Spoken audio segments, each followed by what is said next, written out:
continuidade ao nosso conteúdo, nós agora iremos para o nosso capítulo de capacitância.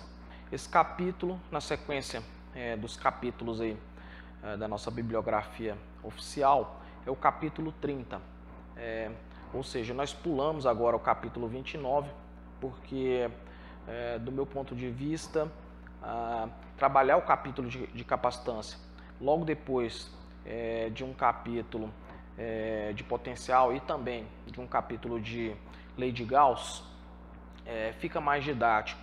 Portanto, nós pulamos o capítulo 29, que é um capítulo que trata de propriedades elétricas, especialmente resistência elétrica, e nós retornaremos então no próximo capítulo para o 29. Portanto, nós iremos trabalhar agora o capítulo 30. Bom, o capítulo 30, basicamente, nós vamos lidar com capacitores. A rigor, nós vamos definir inicialmente aqui de um modo bastante geral o que é um capacitor, qual a sua função, e posteriormente eu vou particularizar a nossa definição para algumas geometrias tratáveis matematicamente.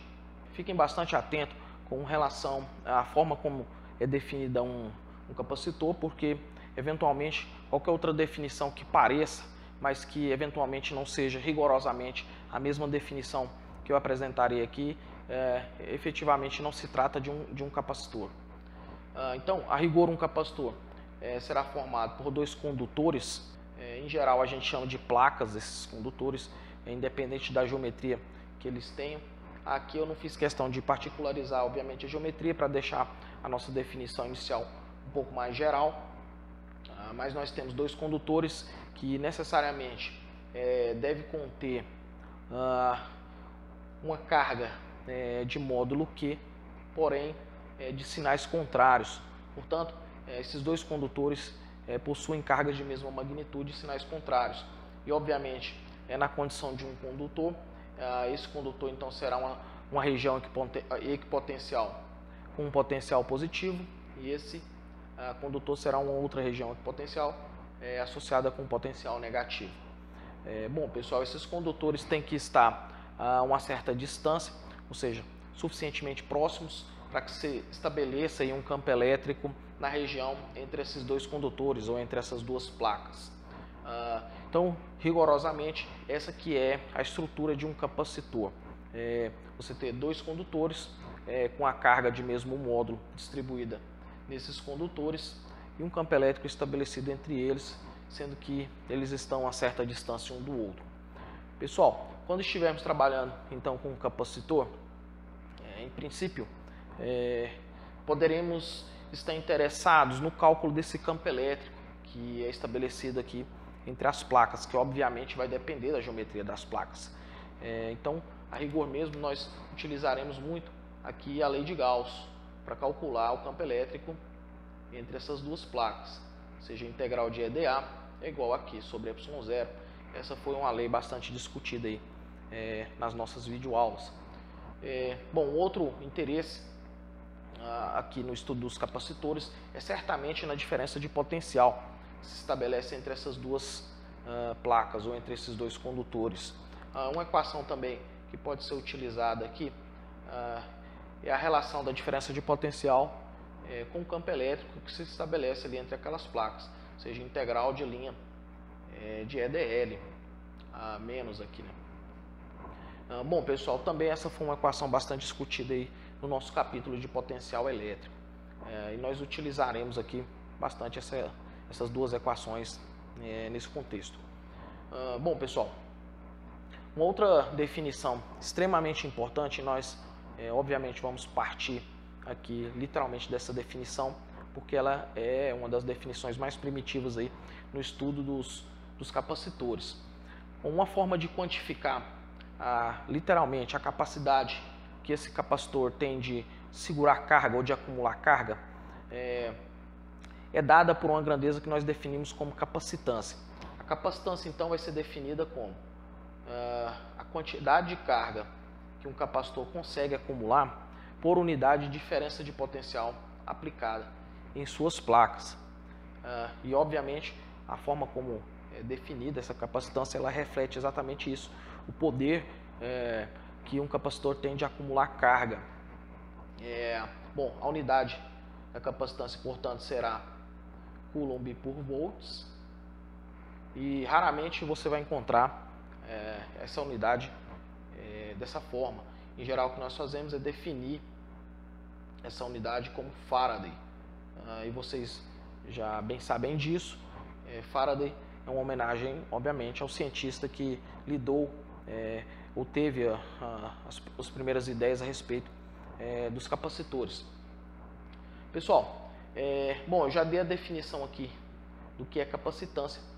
Essa é a definição mais primitiva, e é claro que nós vamos particularizar essa definição para algumas geometrias especiais, mas aqui já está embutida certamente a utilidade de um capacitor, porque uma pergunta que surgiria inicialmente agora seria: qual que é a grande utilidade de armazenar carga?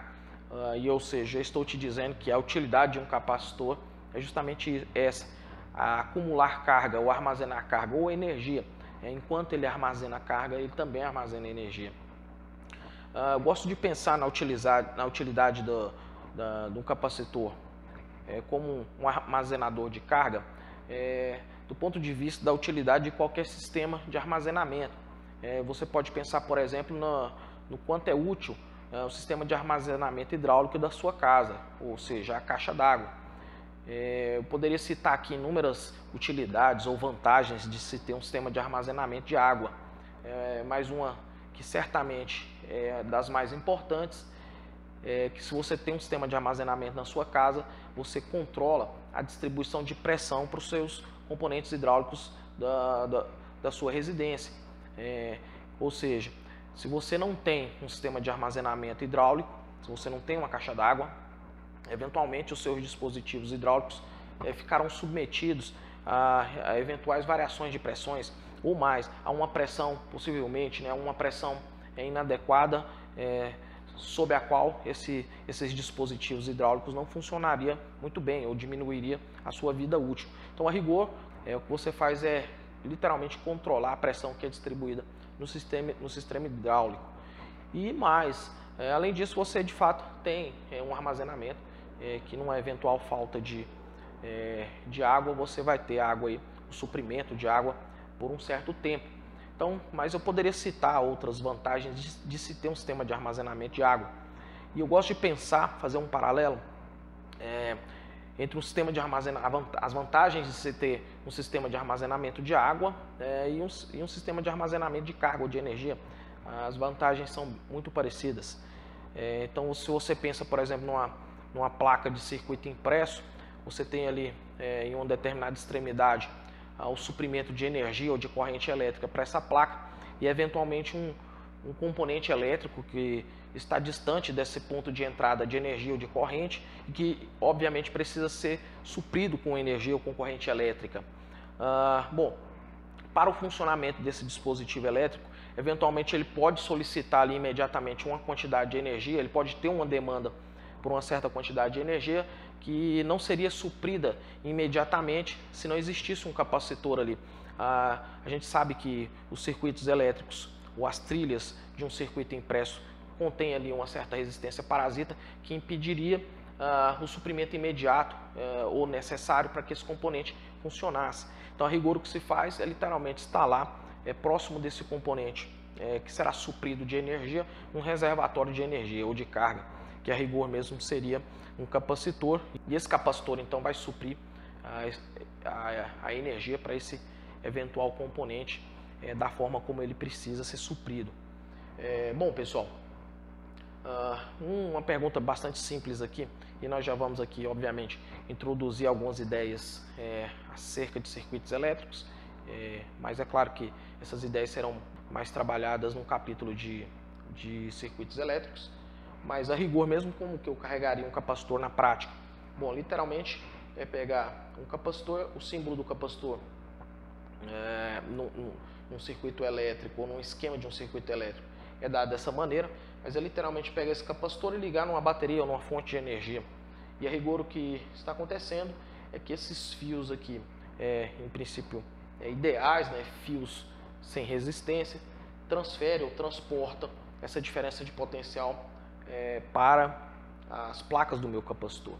Ou, de outra maneira, essa bateria injeta carga nessas placas e essas placas então fica com uma certa quantidade de carga e também é uma correspondente diferença de potencial. E a razão entre essa carga acumulada pela diferença de potencial aplicada é que vai dar a capacitância ou a capacidade desse capacitor de acumular carga. Uma geometria de interesse, o capacitor de placas paralelas, ou seja, essa geometria de placas a uma certa distância, certamente de aplicação prática, de interesse prático. Pessoal, então o nosso objetivo aqui vai ser encontrar uma equação ou uma fórmula que calcula a capacitância desse capacitor, que é certamente uma expressão, uma equação de interesse prático, porque quando eu estou construindo um capacitor, com certeza eu tenho interesse em controlar de um certo modo a capacitância que esse capacitor terá com base nos seus parâmetros geométricos. E o capacitor de placas paralelas é um capacitor bastante utilizado realmente na prática. Bom, pessoal, só para entender então a minha geometria, aqui eu tenho uma figura em corte, você vai ter que visualizar aí ou fazer a imagem na sua cabeça que eu tenho uma placa aqui entrando no plano do quadro e outra placa aqui para baixo a uma certa distância D. A placa de cima, o condutor aqui de cima, possui uma carga líquida positiva e o de baixo uma carga líquida negativa. Essas placas estão suficientemente próximas a ponto de gerar um campo elétrico razoavelmente uniforme, principalmente nas regiões centrais. Eu já discuti com vocês que o campo elétrico nas bordas desse tipo de geometria é um campo elétrico curvado, e mais, eu vou literalmente evitar essas bordas, ou seja, a equação que eu vou construir aqui contém aproximações, de tal maneira que ela não leve em conta o campo nas extremidades desse capacitor. Estou dizendo que o módulo da carga líquida, tanto na placa positiva quanto na placa negativa, é Q, e obviamente esse condutor positivo está submetido a um potencial que eu vou chamar de V+, e o condutor negativo submetido a um potencial V-. Bom, a nossa tarefa inicial aqui, pessoal, é encontrar então uma equação que calcula o campo elétrico nas regiões mais centrais aqui desse capacitor de placas paralelas. Bom, para fazer isso, nós podemos partir da lei de Gauss, integral de EdA igual a Q sobre ε0. Bom, e para utilizar a lei de Gauss, eu preciso definir então a minha superfície gaussiana. O que eu vou fazer aqui a rigor é definir uma caixa numa região mais central do meu capacitor. E quando eu faço essa caixa com essa característica, eu estou literalmente evitando as bordas e garantindo que o fluxo do campo elétrico seja restrito exclusivamente a essa face da minha caixa. Ou seja, só vai haver fluxo nessa face de baixo aqui. E mais, essa face está na região de interesse, está na região onde que eu quero calcular o campo elétrico. Outra coisa, pessoal, eu estou supondo que a região entre essas placas é vácuo. Ou seja, então vai existir aqui simplesmente fluxo de campo elétrico nessa face. Ou seja, o meu problema de lei de Gauss vai ficar restrito, obviamente, a essa face. Bom, aqui existe também aquela garantia de que o campo elétrico e qualquer DA, elemento de área que seja escolhido aqui em cima dessa face, eles têm a mesma direção, né? O vetor DA e o vetor campo elétrico possuem a mesma direção, de tal maneira que aqui eu chego no integral de módulos e mais. O módulo do campo elétrico efetivamente não vai depender do local onde que seja escolhido esse DA. Portanto, nós temos aqui uma integral módulo de E, integral de dA, igual aqui, sobre ε0. Bom, pessoal, eu vou definir que as minhas placas possuem uma área Azão e vou dizer que a minha superfície de Gauss, a face de interesse dessa superfície possui uma área Azinho. E fica claro para vocês que essa integral aqui é para ser Azinho, é para ser a área de interesse na superfície de Gauss. Então, prosseguindo com a minha conta, eu tenho campo elétrico vezes essa integral que me dará Azinho. Aqui, pessoal, esse Qzinho é literalmente a carga que ficou contida ou envolvida na superfície de Gauss. Vocês já sabem disso também. Eu posso relacionar essa carga com a distribuição superficial de carga nessa placa, ou seja, eu posso escrever então isso aqui como sigma vezes a área. Obviamente a área que contém essa carga Qzinho é a mesma área dessa face da superfície de Gauss, dividida aqui por ε0. Bom, posso cortar aqui o Azinho de tal maneira que eu terei E. Eu vou voltar aqui com a expressão em termos dos parâmetros geométricos do meu capacitor para sigma, que será então a carga total da placa dividido pela área da placa agora, que é o Azão, e o ε0 continua aqui no denominador. Bom, essa daqui então será a minha expressão para o campo elétrico naquela região entre as placas. E agora eu vou partir para uma equação que calcula que a diferença de potencial entre essas placas e mais. Vou utilizar nessa equação a expressão para o campo elétrico. Bom, eu tenho então que ΔV é igual a menos a integral de E dl. Pessoal, como eu havia dito, essa aqui é uma integral de linha, é uma integral de caminho, portanto eu preciso definir o caminho de integração. Bom, como eu estou interessado na diferença de potencial ΔV entre as placas, é claro que eu tenho que ir de uma placa a outra. Bom, simplesmente uma escolha aqui, eu vou escolher então o meu caminho contra o campo elétrico, literalmente para consumir esse sinal negativo aqui, ou seja, eu vou integrar da placa negativa até a placa positiva e mais, em linha reta. Claro que esse caminho de integração ele é absolutamente arbitrário, mas a gente escolhe o caminho mais fácil para que as integrais sejam viabilizadas.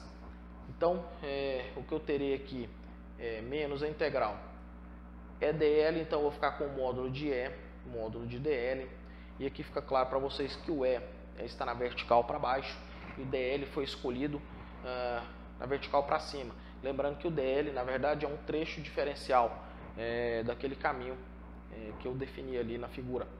Portanto, aqui vai me aparecer um cosseno de 180 graus. E aqui acho que fica claro a ideia de que a escolha de caminho que eu fiz consome o sinal negativo, porque o cosseno de 180 é menos 1, e aqui vai me sobrar então a integral de E dl. Bom, pessoal, a forma do campo nós já temos, então nós teremos aqui que ΔV é igual a integral de E, no entanto é Qzão sobre a ε0, dl. Claramente, todo esse termo é constante, pode sair da integral, então nós temos que a ε0 integral de dl. Bom, é claro que essa integral de linha, ela vai da placa negativa até a placa positiva. Essa é uma integral também típica da física, e fica claro para vocês que se eu somar todos os dl's, ou se eu integrar todos os elementos diferenciais em cima desse caminho, é para dar da placa positiva da placa negativa até a placa positiva, é para dar distância entre as placas. Portanto, nós temos que ΔV será igual aqui a ε0, essa integral é d. Bom, lembrando agora, pessoal, parando um pouco com essa conta e lembrando aqui agora da definição de capacitância, que é a quantidade de carga acumulada no capacitor por unidade de diferença de potencial aplicada, eu ainda poderia reescrever essa equação da seguinte maneira: C ΔV. E aí fica claro, pessoal, que eu posso comparar essas duas equações. Eu ainda vou reescrever essa equação da seguinte forma: isolando o Q, nós temos Q igual a ε0 sobre D vezes ΔV. Bom, comparando essas duas equações, fica claro para vocês que o termo que faz o papel da capacitância é literalmente esse termo. Dessa forma, então, nós temos uma equação para a capacitância do capacitor de placas paralelas. Essa expressão calcula a capacitância do capacitor de placas paralelas. Essa expressão, pessoal, ela é extremamente importante e interessante, porque agora nós temos uma equação que calcula a capacitância de um capacitor de placas paralelas, e essa equação ficou exclusivamente em termos de parâmetros geométricos do capacitor, ou seja, da área das placas e da distância entre as placas. Isso quer dizer que se eu estou construindo um capacitor de placas paralelas, a forma de controlar ou de prever a capacitância que esse capacitor terá literalmente trabalhando em cima dos seus parâmetros geométricos, trabalhando em cima da sua área, ou da área das placas, e também da distância entre as placas. Pessoal, outra geometria de interesse é a geometria cilíndrica. Os capacitores cilíndricos são extremamente importantes e bastante utilizados na prática. Bom, para entender um pouco a nossa figura aqui, a nossa geometria, isso aqui é uma figura em corte também. A imagem que você tem que fazer é um cilindro que sai do plano do quadro, e a rigor o que nós temos aqui é uma casca cilíndrica carregada negativamente, ou seja, com a carga líquida negativa, e coaxial você tem aqui então um cilindro, aí pode ser um cilindro maciço com carga positiva, com excesso de carga positiva. Bom, nós temos aqui então um raio correspondente ao cilindro interno, o raio A, e um raio B aqui correspondente ao cilindro externo. Bom, a região entre essa casca e o cilindro central é uma região de vácuo, também é uma região de interesse, é uma região onde será estabelecido um campo elétrico. Eu representei aqui através das linhas esse campo radial. Bom, e esse também será um campo que nós vamos calcular. Bom, já coloquei aqui então um outro cilindro, uma superfície cilíndrica aqui envolvendo o cilindro central, e essa superfície então será a nossa superfície gaussiana. Bom, partindo então para a lei de Gauss, nós temos que integral de EdA é igual aqui sobre ε0. Pessoal, é claro que aqui é difícil de desenhar, mas esse problema também contém as aproximações corriqueiras que nós já estamos fazendo.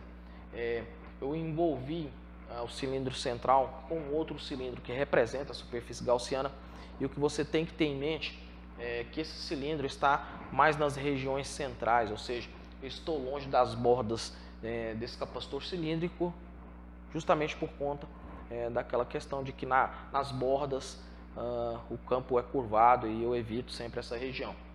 Então, você está vendo uma figura em corte, claro, mas você tem que fazer essa imagem na sua cabeça, que essa superfície gaussiana literalmente não envolve as bordas desse capacitor cilíndrico.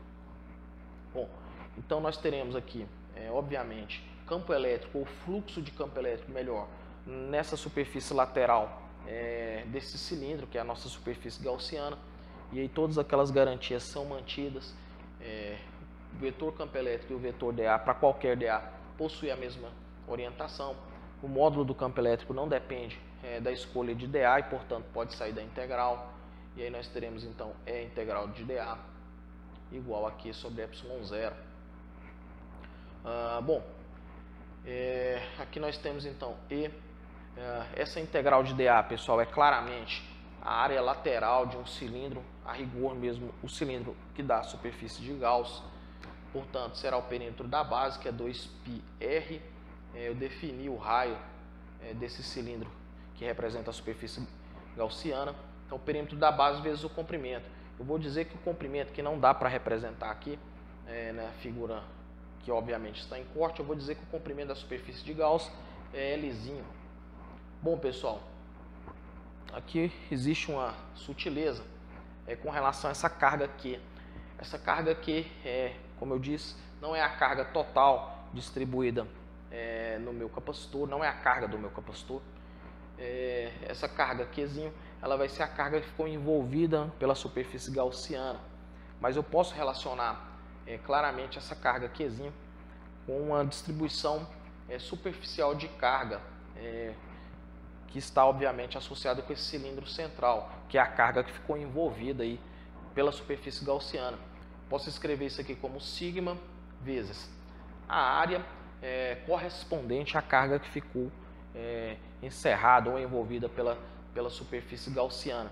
Essa área é também a área lateral de um cilindro.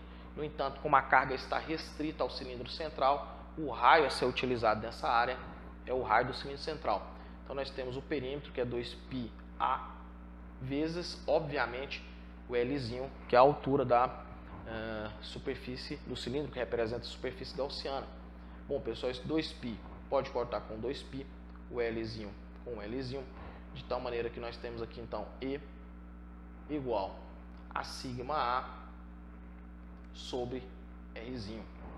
Bom, escrevendo esse sigma também em termos dos parâmetros geométricos aí do meu cilindro, e sempre lembrando que a carga que ficou no interior da superfície gaussiana é a carga do cilindro central, então eu poderia escrever esse sigma em termos dos parâmetros geométricos aí, desse cilindro, de tal maneira que agora ele poderia ser escrito como a carga total do cilindro central dividido pela área superficial desse cilindro, que agora sim é o perímetro da base, que é 2πa, vezes Lzão.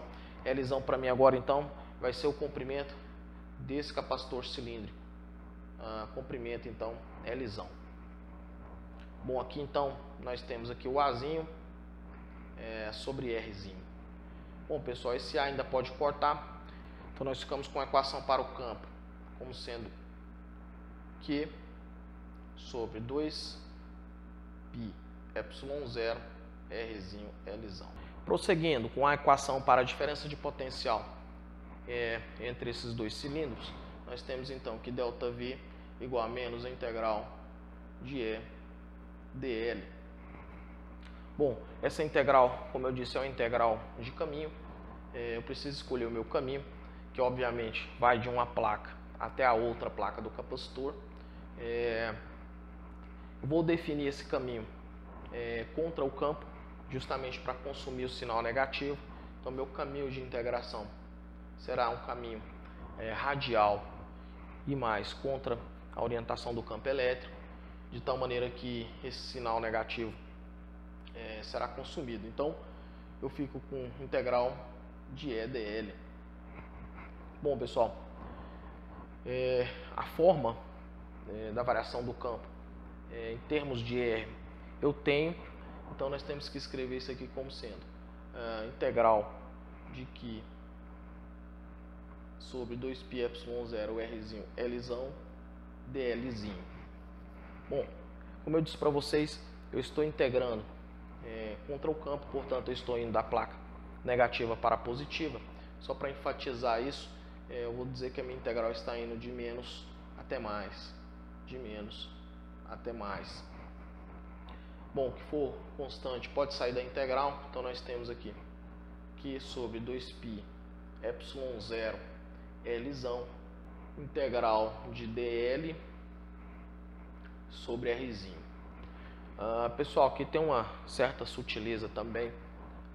Esse elemento dl, ele é claramente um elemento do caminho que eu defini para realizar a minha integração, e a forma como eu defini esse caminho, ela está claramente contra o campo e também contra o sentido positivo ou crescente da coordenada R do sistema de coordenadas cilíndricas.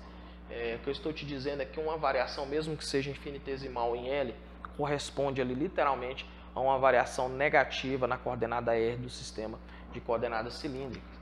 Ou seja, eu tenho que substituir então o meu dl aqui por um elemento diferencial relativo, correspondente à coordenada R do sistema de coordenadas cilíndricas. No entanto, eu não posso esquecer do sinal negativo aqui.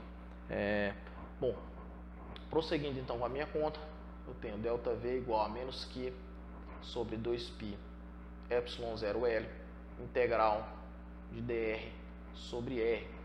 Bom, como eu estou indo da placa negativa até a placa positiva e mais, estou integrando na coordenada R do sistema de coordenadas cilíndricas, tem que ficar claro para vocês aí que o máximo ou o maior valor para R seria, então, para R igual a B, ou seja, na placa negativa. Aí o menor valor seria igual a A.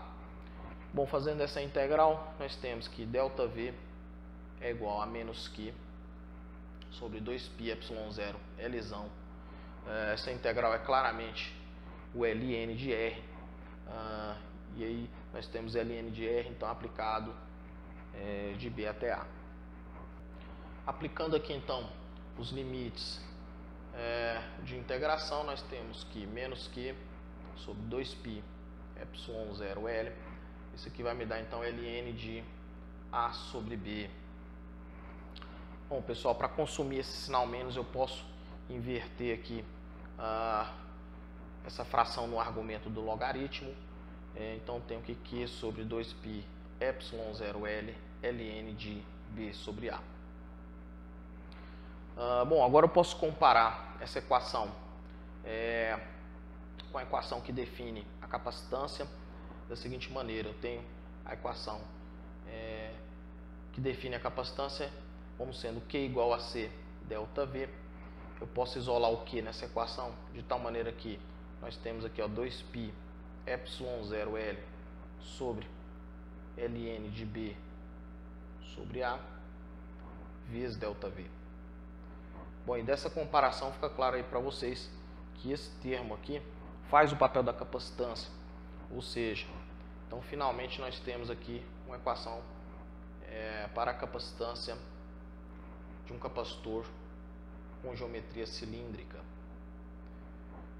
Pessoal, essa equação é extremamente importante e mais, ela fica com uma forma bastante interessante, uma vez que a capacitância agora depende também, exclusivamente, de parâmetros geométricos desse cilíndrico, a rigor mesmo do comprimento do cilindro e dos raios da casca externa e do cilindro interno.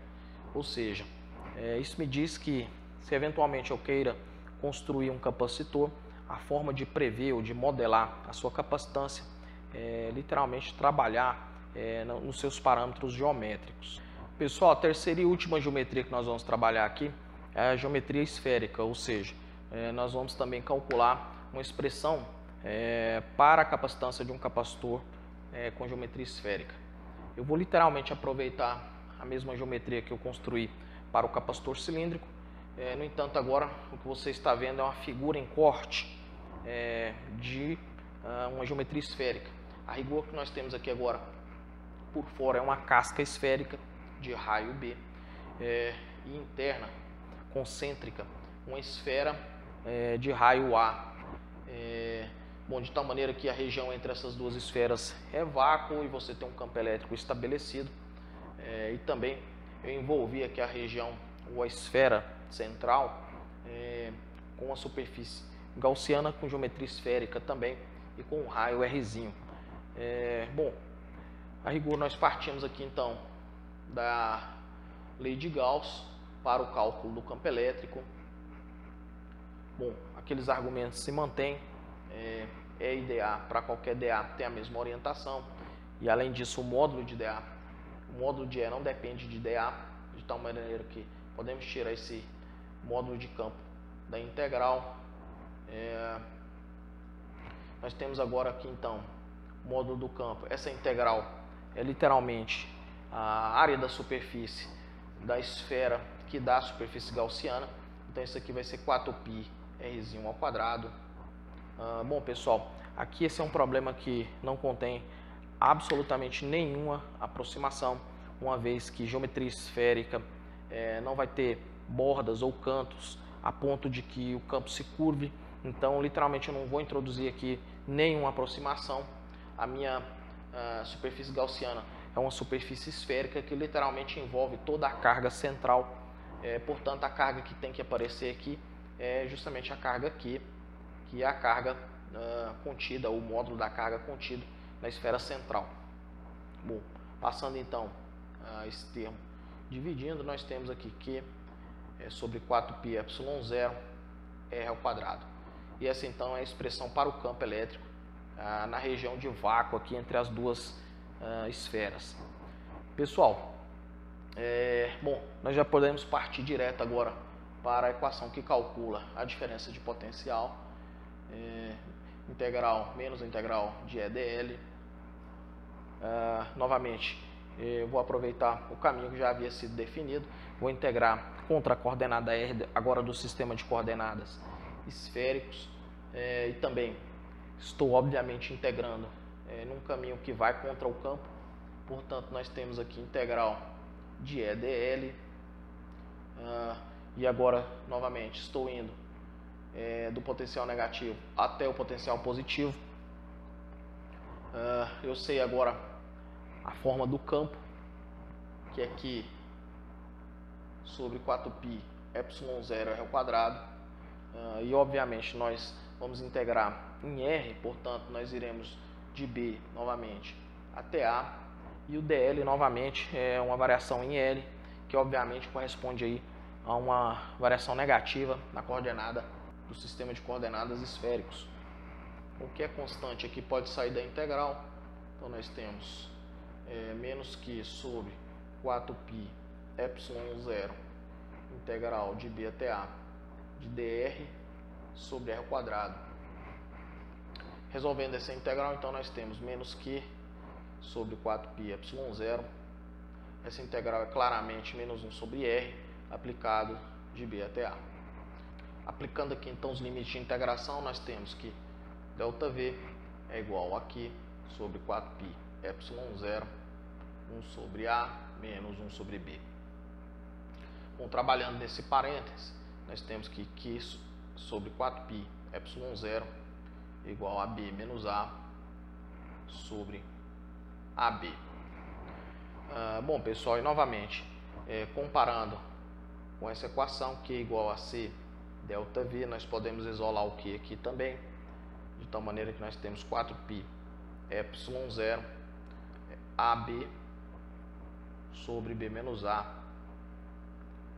vezes ΔV. E aí fica claro para vocês que esse termo aqui faz o papel da capacitância, de tal maneira então que nós chegamos em C igual a 4π ε0 AB sobre B menos A. Bom, essa então é a expressão para o cálculo da capacitância de um capacitor de geometria esférica. E novamente eu enfatizo, essa é uma equação extremamente interessante porque ela fica em termos de parâmetros exclusivamente geométricos desse capacitor, ou seja, em termos dos raios da casca esférica externa e do raio da esfera interna. Ou seja, é uma expressão realmente interessante. Pessoal, um outro resultado extremamente interessante é o seguinte: nós podemos obter um valor de capacitância constante e mais, diferente de zero, para uma capacitância de uma esfera isolada da seguinte maneira. Bom, temos que lembrar aqui, obviamente, que essa expressão calcula a capacitância de um capacitor esférico com a seguinte estrutura: você tem uma casca esférica que envolve uma esfera central concêntrica. Então, literalmente, o que eu vou fazer para ficarmos com a capacitância somente da esfera central é levar a casca para muito longe, ou a rigor aqui, matematicamente, para o infinito. Então, fazendo B tender ao infinito naquela expressão, o que nós temos aqui a rigor é 4π ε0 AB dividido por B menos A. Antes de fazer esse limite, eu vou dividir essa expressão em cima e embaixo por B, de tal maneira que nós obtemos a seguinte equação: C igual a 4π ε0 A igual a 1 menos A sobre B. Bom, e fica claro para vocês que com B tendendo ao infinito esse termo vai a zero, e aí nós chegamos com C igual a 4π ε0 A. Essa equação, ou essa expressão é extremamente interessante porque ela nos mostra que uma esfera isolada, carregada obviamente, contém um valor de capacitância dado por essa expressão. Ou seja, curiosamente, um condutor carregado, ele contém também um certo valor de capacitância, mesmo que não seja um capacitor formalmente, mas o fato de ser um condutor, ele tem a propriedade de guardar carga, de segurar a carga em si, e portanto existe uma capacitância associada a ele. Pessoal, eu havia dito para vocês no início que um capacitor, além de armazenar carga, ser um reservatório de carga, também um reservatório de energia. Na verdade, enquanto ele acumula carga, a rigor também acumula energia. Bom, a nossa missão aqui agora é calcular essa energia, ou encontrar a expressão para a energia acumulada nesse capacitor. obviamente, uma energia na forma de energia potencial elétrica. Bom, eu vou fazer isso no contexto do capacitor de placas paralelas, mas os resultados que nós obteremos aqui são resultados de validade bastante geral. Bom, só para lembrarmos, nós já havíamos desenvolvido essas equações no capítulo de potencial elétrico. Bom, de posse dessa lista de resultados e olhando aqui para o meu capacitor, para o esquema do meu capacitor de placas paralelas, vamos pensar na seguinte situação.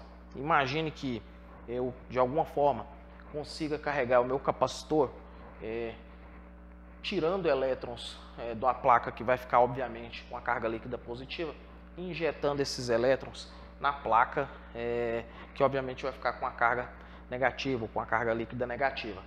Então, é como se existisse uma bomba que arrancasse elétrons de uma placa e levasse esses elétrons para outra placa. Então, nesse processo de carga desse capacitor, seguindo esse protocolo, a rigor o que nós temos vai sendo retirada aqui uma quantidade de carga e colocando na outra placa, e essa carga para mim será considerada como uma carga DQ, uma carga diferencial, uma carga muito pequena. Pessoal, é óbvio que deve existir um trabalho que está sendo realizado, uma vez que essas cargas estão sendo levadas de uma placa para outra, e à medida que se acumula essas cargas líquidas nas placas do meu capacitor, surge imediatamente um campo elétrico. Então, a rigor, o que você vai ter é o trabalho realizado no processo em que esses elétrons são transferidos de uma placa para outra, e mais, existe também um trabalho realizado aí, eventualmente por alguma força externa, para forçar a transferência desses elétrons, que aí no caso seria então um trabalho associado com uma força externa.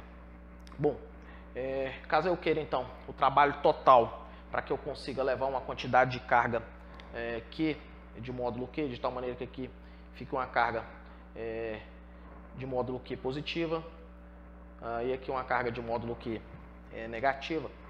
A rigor mesmo é a integral, ou a soma, né, dessas cargas DQs, de tal maneira que aqui eu vou ter um trabalho total, e essa integral aqui, ela vai ser uma integral de um valor inicial zero, ou seja, no início, obviamente, eu não transferia ainda nenhuma quantidade de carga, e no final eu vou ter uma quantidade de carga aqui que foi transferida.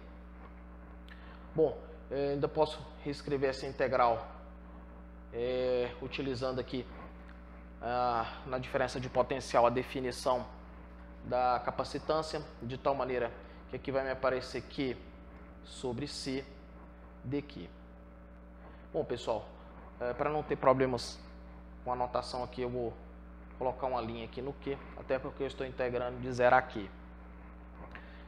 Bom, vou realizar essa integral então. Aqui nós temos menos 1 sobre C. Fazendo essa integral, ela é claramente uma integral que dá aqui ao quadrado. É claro que esse trabalho é o trabalho que está sendo realizado pela força elétrica, né, no deslocamento dessas cargas de uma placa para outra. Mas, efetivamente, o trabalho que é acumulado no meu capacitor é certamente o trabalho de alguma máquina ou de alguma força que leve essas cargas de um lado para o outro, ou que force essas cargas irem de um lado para o outro. Ou seja, é efetivamente o trabalho de algum sistema externo, de alguma força externa. Então, a energia que fica acumulada nesse capacitor é basicamente, é isso que eu estou te afirmando, é basicamente o trabalho necessário para que essas cargas sejam transportadas de uma placa para outra. Esse gasto de energia fica claramente acumulado no meu capacitor como forma de energia potencial. Bom, então eu posso escrever essa equação da seguinte maneira. O trabalho pode ser escrito como menos Q ao quadrado. Aqui, na verdade, tem um 2 sobre 2C. Bom, em termos então de trabalho de uma força aplicada ou de um sistema externo, eu posso escrever da seguinte maneira. Eu sei que o trabalho da força elétrica é menos trabalho de uma força aplicada, menos Q ao quadrado sobre 2C. Bom, de tal maneira que obviamente nós temos o trabalho de uma força aplicada é igual ao Q ao quadrado sobre 2C. Bom, pessoal, eu posso utilizar então essa relação para deixar o meu resultado em termos de energia potencial. Então, o meu trabalho da força aplicada vai ser a variação da energia potencial igual a Q ao quadrado sobre 2C. Obviamente, isso aqui é uma energia final menos a energia inicial. E é claro que a energia inicial é para ser zero, uma vez que o meu sistema estava descarregado, o meu capacitor estava descarregado. Então, eu tenho aqui a energia final, vou chamar simplesmente de U mesmo, igual a Q quadrado sobre 2C. Eu ainda posso escrever esse resultado da seguinte maneira. Posso usar a definição aqui novamente da capacitância, de tal maneira que você vai ficar C ao quadrado, delta V ao quadrado sobre 2C. Posso cortar C com C e obter então a energia potencial final acumulada no meu capacitor como sendo C delta V ao quadrado dividido por 2.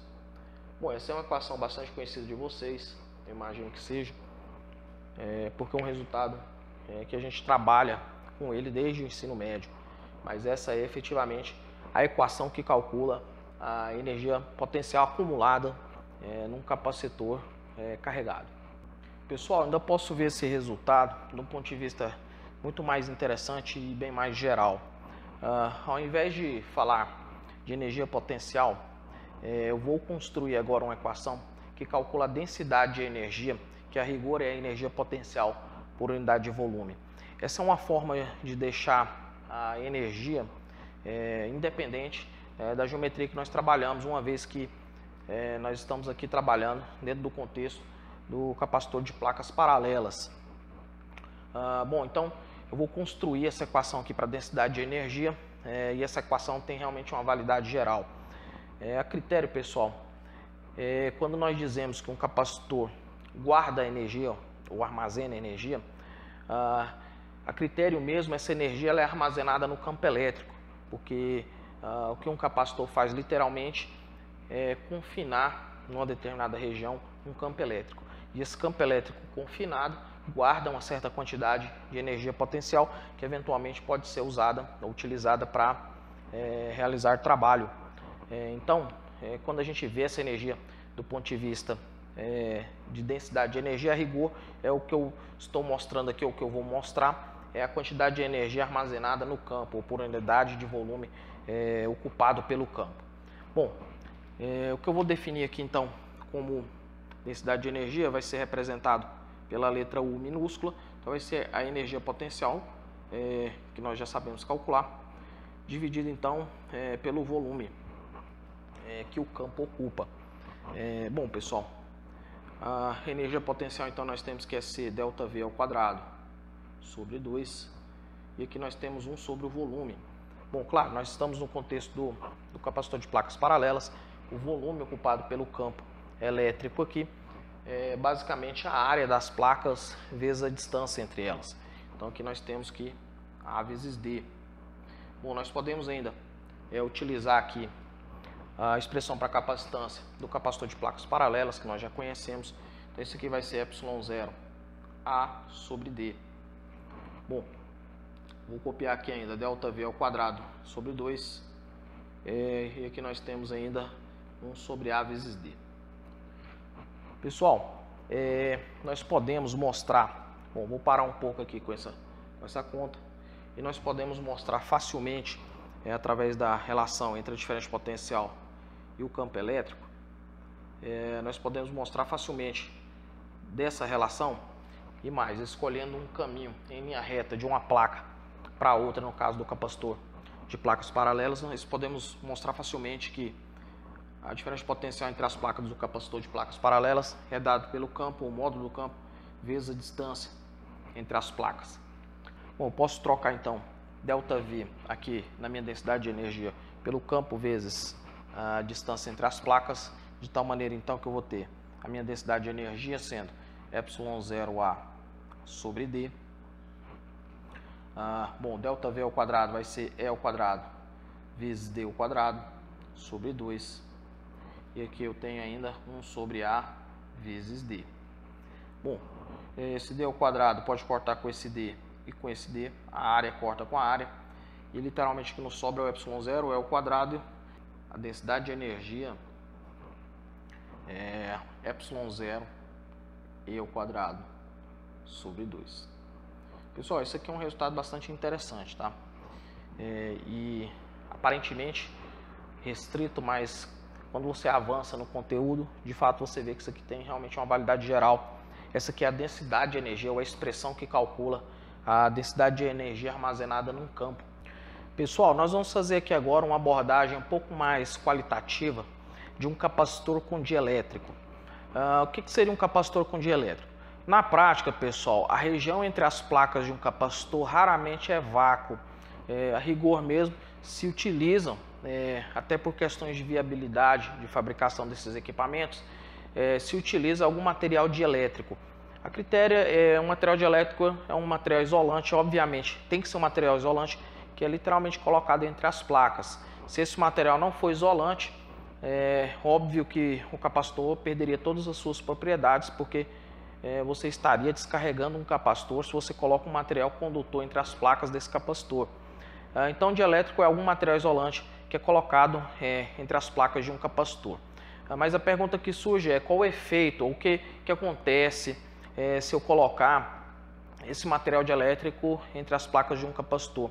No final das contas, que mudança com relação aos parâmetros que nós já conhecemos a respeito de um capacitor, que mudanças que poderia acontecer nesse capacitor.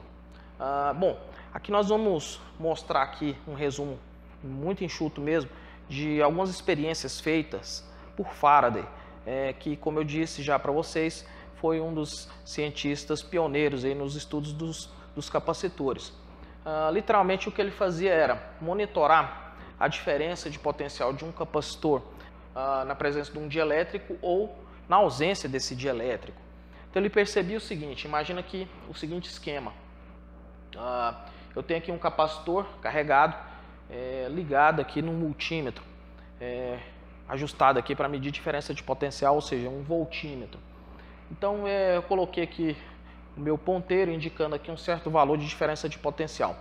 O que ele fazia era literalmente vir aqui e introduzir um material isolante entre as placas desse capacitor, e ele percebia nitidamente que a diferença de potencial entre as placas do capacitor diminuía, essa diferença de potencial caía. Bom, existe, só fazendo um parênteses aqui, pessoal, existe uma experiência no laboratório de Física 3 que vocês fazem, que é literalmente para avaliar esse efeito do dielétrico entre as placas de um capacitor de placas paralelas. Portanto, o que eu estou dizendo aqui, as informações que eu estou passando para vocês, de muita valia para você entender de fato a experiência que você faz lá na prática. E é exatamente isso que você observa lá. Quando você introduz algum material dielétrico, algum material isolante entre as placas de um capacitor, a rigor que você tem uma queda na diferença de potencial nos terminais desse capacitor. Então, Faraday inicialmente observava isso. Ele ainda completava, para reforçar as explicações que ele mesmo propunha, ele completava essa experiência com um capacitor ligado em uma bateria. E ele observava então que você tinha aqui o capacitor ligado nessa bateria, ou seja, nessa fonte de carga ou de energia. E aí quando ele introduzia o material dielétrico entre as placas desse capacitor, ele percebia que ocorria um acúmulo de carga entre as placas desse capacitor. A quantidade de carga aqui literalmente aumentava. Pessoal, antes de dar as explicações mais rigorosas e mais do ponto de vista microscópico, aqui agora do ponto de vista molecular, do que pode estar acontecendo e por que essas alterações ocorrem quando nós introduzimos o material dielétrico.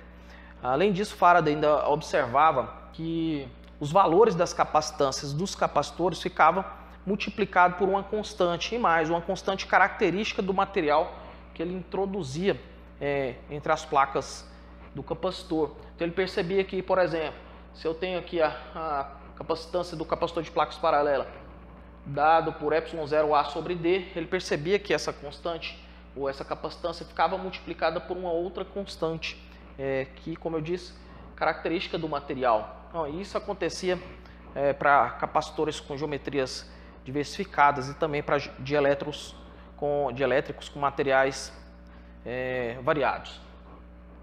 Essa proporção se mantinha sempre que você introduzia então o material dielétrico, a capacitância ficava multiplicada por uma constante. Bom, pessoal, do ponto de vista microscópico, o que pode estar ocorrendo aqui? Bom, aqui eu vou explicar o que está ocorrendo com base num caso particular.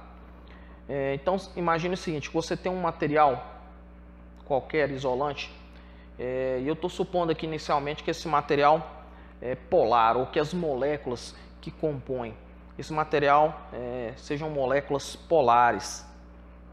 Moléculas polares, obviamente, são moléculas que pode ser, que nós podemos atribuir a elas um momento de dipolo elétrico. Ou seja, ela tem numa extremidade uma carga líquida positiva e na outra extremidade uma carga líquida negativa. Se eu pego esse material, pessoal, introduzo entre as placas de um capacitor carregado, o que vai acontecer literalmente é que esses momentos de dipolo ou essas moléculas polares, elas tendem a se orientar de acordo com o campo elétrico que está lá entre as placas do capacitor. Bom, claro que essa orientação não é perfeita, mas moléculas que antes tinham uma orientação completamente aleatória, os momentos de dipolo elétrico aqui eram completamente aleatórios, agora eles têm aqui uma orientação preferencial. Alguns, obviamente, não conseguirão se orientar perfeitamente, mas na maior parte das moléculas desse material, os momentos de polo estarão orientados de tal maneira que o polo positivo da molécula busca a placa negativa e o polo negativo da molécula busca a placa positiva. Bom, o efeito disso é que nós teremos aqui uma polarização desse material e a rigor mesmo o que vai acontecer é um certo acúmulo de carga líquida positiva bem próxima da placa negativa e também um acúmulo aqui de carga ou uma carga líquida negativa bem próximo da placa positiva. De tal maneira, pessoal, que antes existia aqui um vetor campo elétrico que eu vou chamar de E.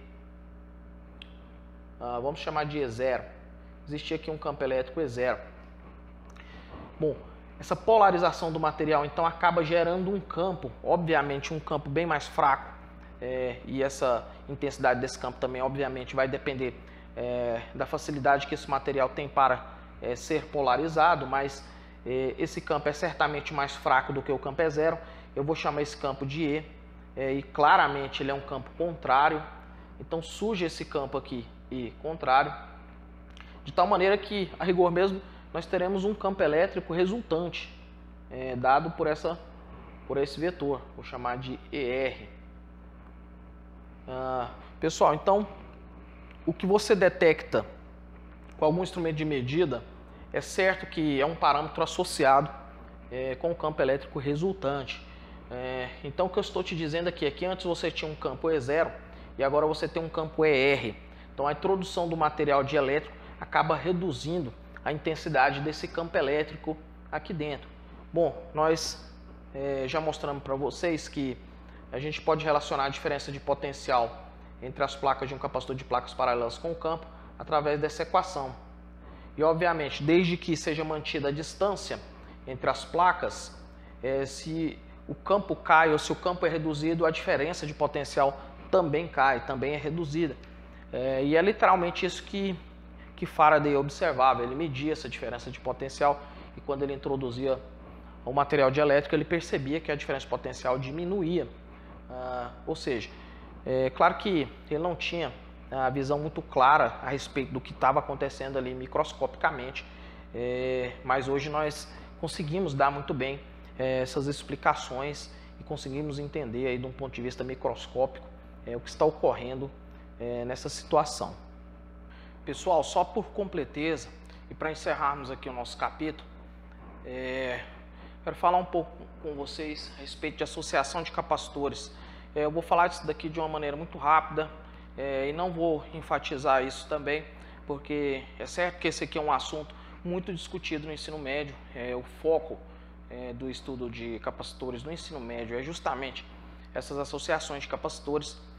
Portanto, eu não vou detalhar demais aqui, não vou demonstrar as equações, mas apresentarei essas equações para vocês, até porque também alguns experimentos que vocês fazem no laboratório de Física 3 dizem respeito a essas associações. Mas, eventualmente, em algum circuito, em algum contexto em que você tenha capacitores associados em paralelo, uma característica fundamental desses capacitores com esse tipo de associação é que eles estão submetidos à mesma diferença de potencial. Isso vai ficar mais claro, se ainda não é claro para vocês, quando nós estudarmos o capítulo de circuitos. E se em algum contexto ou por alguma razão eu queira substituir esses três capacitores com capacitâncias diferentes, C1, C2 e C3, por apenas um capacitor, qual seria a capacitância equivalente, ou qual seria então a capacitância do capacitor que substituiria os três, que é o que eu estou chamando aqui de capacitância total. Bom, essa capacitância então seria dada pela soma das capacitâncias dos três capacitores separadamente. Por outro lado, caso você tenha uma associação então de capacitores em série, uma característica fundamental desse tipo de associação é que a carga que os capacitores acumulam é a mesma, e por outro lado a diferença de potencial ao qual eles ficam submetidos não é a mesma, cada um fica submetido a uma diferença de potencial particular. E bom, e se por alguma razão, em algum contexto, eu queira um capacitor que substitua essa configuração, que é o que eu chamo de capacitor equivalente ou capacitância equivalente, que é o que eu estou identificando aqui como CT, a equação que calcula essa capacitância equivalente é dada então por 1 sobre capacitância equivalente, ou capacitância total, 1 mais 1 sobre C2, mais 1 sobre C3. Bom, como eu disse, eu tenho certeza que essas equações são conhecidas de vocês. As aplicações que envolvem esse tipo de teoria aqui, em geral, são bastante simples. Então, nós vamos encerrar aqui o nosso capítulo com essa breve abordagem aí a respeito de associação de capacitores.